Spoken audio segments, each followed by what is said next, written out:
Hello everyone, welcome to new movie 431। आज मैं जिस मूवी को एक्सप्लेन करूंगा वो 2024 में आई Godzilla x Kong the new empire है। इस मूवी की शुरुआत में हम होलो अर्थ नाम का प्लैनेट देखते हैं जो अब कॉन्ग का नया घर है। यहाँ कॉन्ग का पीछा कुछ खतरनाक टाइटन्स कर रहे होते हैं जो देखने में भेड़िए जैसे होते हैं। कॉन्ग भागते भागते एक पहाड़ के ऊपर आ जाता है तो देखता है कि आगे रास्ता खत्म है, तो वो टाइटन खुश हो जाते हैं, मगर उन्हें ये नहीं पता होता कि कॉन्ग ने उनके लिए यहाँ जाल बिछाया है। वो टाइटन्स जैसे ही आगे बढ़ते हैं तो वो एक बहुत गहरी खाई में गिर जाते हैं और बचे हुए टाइटन्स को कॉन्ग खुद उस खाई में गिरा देता है, मगर उनमें से 3 टाइटन फिर भी बच जाते हैं जो कॉन्ग पर हमला करने के लिए तैयार होते हैं। तभी कॉन्ग एक टाइटन को पकड़कर बीच से चीर देता है। ये देखकर वो टाइटन डरकर भाग जाते हैं। कॉन्ग वहां से अपनी गुफा में आ जाता है और उस टाइटन को खाने लगता है, मगर कॉन्ग के दांत में कुछ प्रॉब्लम होती है। यहाँ कॉन्ग को कुछ आवाज आती है जो बिल्कुल कॉन्ग जैसी होती है। कॉन्ग सोचता है कि शायद उसके जैसा कोई और भी यहाँ मौजूद है। कॉन्ग उस आवाज के पास आता है तो देखता है कि वो आवाज एक मेंढक निकाल रहा होता है। कॉन्ग उदास होकर बैठ जाता है क्योंकि कॉन्ग रोज ये सोचकर बाहर निकलता है कि शायद उसके जैसा कोई उसे मिल जाए। फिर हम डॉक्टर एलिन को देखते हैं जो होलो अर्थ के साथ साथ मोराक के टाइटन्स का भी ध्यान रखती है। डॉक्टर एलिन मीडिया को बताती है कि होलो अर्थ और पृथ्वी बिल्कुल एक जैसे हैं और बताती है कि कॉन्ग अपनी बिरादरी का एक लौता टाइटन है जो हर रोज अपने परिवार को ढूंढने निकलता है जो उसे कभी नहीं मिलेगा। वो रिपोर्टर पूछता है कि गॉडजिला का क्या। एलिन जवाब देती है कि गॉडजिला पृथ्वी की सतह के ऊपर है और कॉन्ग सतह के नीचे, तो जब तक ये दोनों एक दूसरे के सामने नहीं आ जाते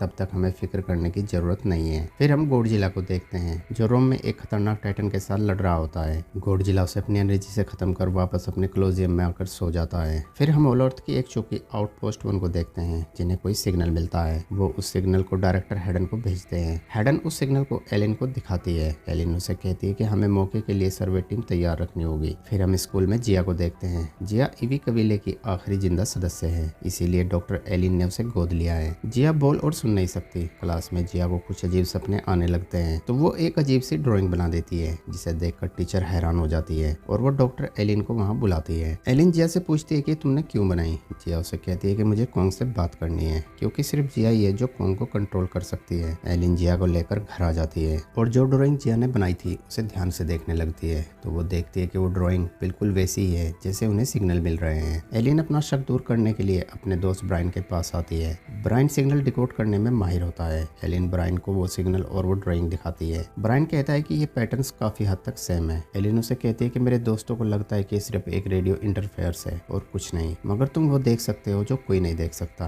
ब्रायन एलिन से एक डील करता है। वो कहता है कि मैं इसका पता लगा सकता हूँ, मगर बदले में तुम्हें मुझे होलो अर्थ ले जाना होगा। एलिन हाँ कर देती है। तभी एलिन के फोन पर एक मैसेज आता है। वो ब्रायन को बताती है कि गॉडजिला जाग गया है, शायद उसे खतरे का कोई सिग्नल मिला है। गॉडजिला मोर से फ्रांस में आ जाता है और वहाँ के न्यूक्लियर प्लांट में पहुंच जाता है और सारी रेडिएशन को अपने अंदर अब्जॉर्ब कर लेता है। उधर कॉन्ग भी पोर्टल खोलकर बाहर आ जाता है। जिया कॉन्ग से बात करने लगती है और वो एलिन को बताती है कि कॉन्ग को दांत में बहुत ज्यादा दर्द हो रहा है। एलिन अपने पुराने बॉयफ्रेंड और डॉक्टर टेपर को बुलाती है। टेपर कॉन्ग के दांत को निकालकर दूसरा दांत लगा देता है। वहीं ब्रायन एलिन को बताता है कि मुझे उस सिग्नल का पता लग गया है। ये सिग्नल किसी टाइटन ने नहीं भेजा, ये किसी और ने भेजा है। कोई नीचे है जो हमें मदद के लिए पुकार रहा है और शायद गॉडजिला को भी कोई ऐसा ही सिग्नल मिला होगा, इसीलिए वो नींद से जागा है। एलिन होलो अर्थ जाने के लिए एक टीम बनाती है और टेपर, ब्रायन और जिया को साथ लेकर होलो अर्थ में आ जाती है। यहाँ ये कुछ टाइटन को देखते हैं। मिखेल टेपर से पूछता है कि इनसे हमें कोई खतरा तो नहीं। टेपर कहता है नहीं, ये अपने आप में ही मस्त रहते हैं और इसीलिए हमारे बॉडीगार्ड बन सकते हैं, बस हमें अपनी शिप का कलर चेंज करना होगा। टेपर शिप का कलर उन टाइटन जैसा कर देता है और वो सारे टाइटन शिप के साथ साथ उड़ने लगते हैं। उधर फ्रांस में आर्मी वाले गॉडजिला के ऊपर ड्रोन से हमला करते हैं, मगर वो एक बार में ही सारे ड्रोन को खत्म कर देता है। डायरेक्टर एलिन को बताती है कि गॉडजिला ने एक बार में ही बहुत सारा रेडिएशन सोख लिया है। हमें लगता है कि वो खुद को किसी बड़े खतरे के लिए तैयार कर रहा है। उधर होलो अर्थ में एलिन देखती है कि आउटपोस्ट 1 को किसी ने तबाह कर दिया है और उसके सारे साथी भी मर चुके हैं। वहीं एलिन को एक निशान दिखता है जो काफी बड़ा होता है। मिखेल एलिन से पूछता है कि क्या ये कॉन्ग ने किया है। एलिन कहती है नहीं, ये कॉन्ग नहीं है, ये कोई और है। उधर कॉन्ग वापस अपनी गुफा में आ जाता है तो वो देखता है कि वहाँ कुछ गड़बड़ है, तो कॉन्ग अपना एक्स उठाता है और गुफा से बाहर आ जाता है। यहाँ वो एक बहुत गहरी खाई को देखता है। कॉन्ग उस खाई के अंदर चला जाता है। वहाँ कॉन्ग को एक रास्ता नजर आता है। कॉन्ग उस रास्ते से बाहर निकल जाता है तो वो एक अलग ही दुनिया में आ जाता है। तभी एक बड़ी सी परछाई कॉन्ग के पास आने लगती है तो कॉन्ग देखता है कि उस परछाई में से एक छोटा बंदर बाहर निकलता है। कॉन्ग उससे दोस्ती करने लगता है, मगर वो कॉन्ग के हाथ में काट लेता है। तभी वहाँ कॉन्ग जैसे दिखने वाले बहुत से टाइटन्स आ जाते हैं जो कॉन्ग पर हमला कर देते हैं, मगर कॉन्ग उन सबको मार देता है और उस छोटे बंदर से कहता है कि मुझे अपने इलाके में ले चलो। वो छोटा बंदर कोंग को लेकर अपने इलाके की तरफ निकल पड़ता है। उधर जिया डॉक्टर एलिन को बताती है कि मुझे वो सिग्नल उन पहाड़ों से आ रहे हैं। वो सब उन पहाड़ के ऊपर आ जाते हैं। यहाँ टेपर को कुछ खतरा महसूस होता है। टेपर उन्हें कहता है कि हमें इस रास्ते से नहीं जाना चाहिए, यहाँ से एक अजीब सी बू आ रही है। मगर मिखेल टेपर की बात नहीं सुनता और उस पर गुस्सा होने लगता है। तभी पेट जैसे दिखने वाला टाइटन मिखेल को निगल लेता है। ये देखकर वो लोग वहाँ से भाग जाते हैं। ब्रायन बहुत ज्यादा डर जाता है। टेपर उसे हिम्मत देता है और कहता है कि हमें यहाँ नहीं रुकना चाहिए, हमें आगे बढ़ते रहना होगा। आगे इन्हें एक प्राचीन मंदिर मिलता है जो एवी समाज का होता है। यहाँ ये एक मूर्ति को देखते हैं। डॉक्टर एलिन उन्हें बताती है कि ये मोथरा की मूर्ति है। मोथरा सब टाइटन की रानी है। तभी एक पत्थर के ऊपर एक जुगनू आकर बैठता है तो जिया उस पत्थर को अंदर कर देती है और अंदर से पानी आने लगता है और एक नाली में जाने लगता है। वो सब उस पानी के बहाव के साथ साथ चल पड़ते हैं और एक अलग ही दुनिया में आ जाते हैं। उधर गोडजिला समंदर के रास्ते आगे बढ़ने लगता है। मोराक के लोग पता लगाते हैं कि गोडजिला के रास्ते में 4 टाइटन्स हैं और गोडजिला डिमेट नाम के टाइटन से लड़ने जा रहा है, जिसे मारने के बाद गोडजिला सुपर चार्ज हो जाएगा। उधर वो छोटा बंदर कोंग को लेकर एक तालाब के पास आ जाता है। वो छोटा बंदर जानता था कि इस तालाब में एक खतरनाक टाइटन रहता है, इसीलिए वो कोंग को जानबूझकर यहाँ लाया था ताकि वो टाइटन्स कोंग को मार सके। वो छोटा बंदर तालाब में जाकर पानी पीने का नाटक करने लगता है ताकि कोंग भी उस पानी में आ सके। कोंग उस तालाब में आ जाता है। तभी वो टाइटन्स कोंग पर हमला कर देता है। ये देखकर वो छोटा बंदर वहाँ से भागने लगता है। तभी उसके सामने कोंग का एक्स और उस टाइटन का सर आकर गिरता है। ये देखकर वो छोटा बंदर हैरान हो जाता है। फिर ये दोनों एक जगह बैठकर उस टाइटन को खाने लगते हैं। उधर गोडजिला डिमेट नाम के टाइटन को मारकर उसकी सारी एनर्जी अपने अंदर सोख लेता है। फिर हम एलिन और उसकी टीम को देखते हैं। टेपर को रास्ते में कुछ खतरा महसूस होता है तो वो उन्हें रुकने के लिए कहता है। तभी वहाँ कुछ जंगली आकर उन्हें पकड़ लेते हैं। उनमें से एक जंगली लेडी जिया को पहचान लेती है और उन सबको लेकर प्राचीन टेम्पल में आ जाती है, जहाँ की क्वीन जिया का हाथ पकड़कर उसके बारे में सब कुछ जान लेती है और वो समझ जाती है कि इनसे उन्हें कोई खतरा नहीं है। क्वीन उन सबको एक चमकने वाले मंदिर में ले आती है। एलिन अपने साथियों को बताती है कि जो सिग्नल हमें मिल रहे थे वो यहीं से भेजे जा रहे थे। फिर वो सब एवी के प्राचीन मंदिर में आते हैं। यहाँ डॉक्टर एलिन को पता लगता है कि शुरुआत में होलो अर्थ और सतह की दुनिया में अमन कायम रहा। प्रकृति का जिम्मेदार टाइटन को बनाया और महान वानरों ने इंसानियत का जिम्मा लिया, मगर एक बेरहम वानर ने उस अमन को भंग कर दिया जिसका नाम एस्कार किंग है। उसने अपने कबीले के साथ मिलकर गोडजिला के खिलाफ जंग छेड़ दी तो गोडजिला ने उन्हें एक आग के आयाम में कैद कर दिया। स्कार किंग में आज भी सतह पर जाने का जुनून सवार है। इसी दौरान स्कार को एक प्राचीन टाइटन हाथ लगा जिसका नाम सिमोन है। सिमोन आइस उगलने वाला गोडजिला है जिसे वो दर्द के जरिए काबू रखता है। उधर वो छोटा बंदर कोंग को लेकर स्कार के इलाके में आ जाता है। यहाँ कोंग जैसे दिखने वाले बहुत सारे टाइटन्स थे। यहाँ स्कार का एक सिपाही एक बूढ़े बंदर को मार रहा होता है तो कोंग उसे एक जोरदार गुस्सा लगाता है। यह देखकर वहाँ के सारे बंदर हैरान हो जाते हैं। वो सिपाही ये बात स्कार को जाकर बताता है। फिर हम स्कार को देखते हैं जो बहुत खतरनाक होता है। उसके पास हड्डियों से बनी एक बेल्ट होती है। अब क्योंकि वो छोटा बंदर कोंग को यहाँ लाया था तो स्कार उसे मारने वाला ही होता है, मगर बीच में उसके पिता आ जाते हैं और अपने बच्चे की जान की भीख मांगने लगते हैं। दरअसल इन सारे बंदरों को स्कार ने अपना गुलाम बना रखा होता है। वो इन सब से सारे काम कराता है। स्कार उस बंदर को लात मारकर लावा में फेंक देता है। वो छोटा बंदर रोने लगता है। ये देखकर कोंग को बहुत गुस्सा आता है और स्कार और कोंग में जबरदस्त फाइट होने लगती है। कोंग स्कार पर भारी पड़ने लगता है तो स्कार अपनी बेल्ट से सिमोन को बुलाता है। सिमोन कोंग के हाथ को जमा देता है जिसकी वजह से कोंग का हाथ डैमेज हो जाता है। सिमोन दोबारा कोंग को जमाने के लिए हमला करता है। तभी वो छोटा बंदर कोंग को वहाँ से भागने का रास्ता दिखा देता है और वो दोनों वहाँ से भाग जाते हैं। स्कार कोंग के पीछे अपने सिपाहियों को भेजता है। कोंग ने उनके लिए भी रास्ते में जाल बिछाया होता है, मगर वो टाइटन उसे देख लेते हैं। तभी वो छोटा बंदर कोंग की बंदी रस्सी को खोल देता है और वो सारे टाइटन उन पत्थरों के नीचे दबकर मर जाते हैं। कोंग दर्द से तड़पने लगता है तो वो छोटा बंदर उसे अपना सहारा देता है। उधर डॉक्टर एलिन टेपर को बताती है कि ईवी जानते थे कि हालात कभी भी बदल सकते हैं और इसीलिए वो मदद के लिए पुकार रहे थे और यही वजह है कि गोडजिला बदल रहा है। ब्रायन एलिन से कहता है कि गोडजिला अकेला स्कार किंग और सिमोन से नहीं लड़ सकता। एलिन कहती है कि इस बार वो अकेला नहीं है क्योंकि एवी यकीन रखते हैं कि जब दुनिया का अंत आएगा तब उनमें से कोई एक लौट आएगा और जगाएगा मोथरा को, जो सब टाइटन्स की रानी है और गोडजिला की पुरानी साथी। ये सब पढ़कर डॉक्टर एलिन समझ जाती है कि मोथरा को सिर्फ जिया ही जगा सकती है। अगली सुबह जिया वहाँ के बच्चों के साथ खेल रही होती है। ये देखकर एलिन टेपर से कहती है कि मैंने जिया को आज तक इतना खुश कभी नहीं देखा।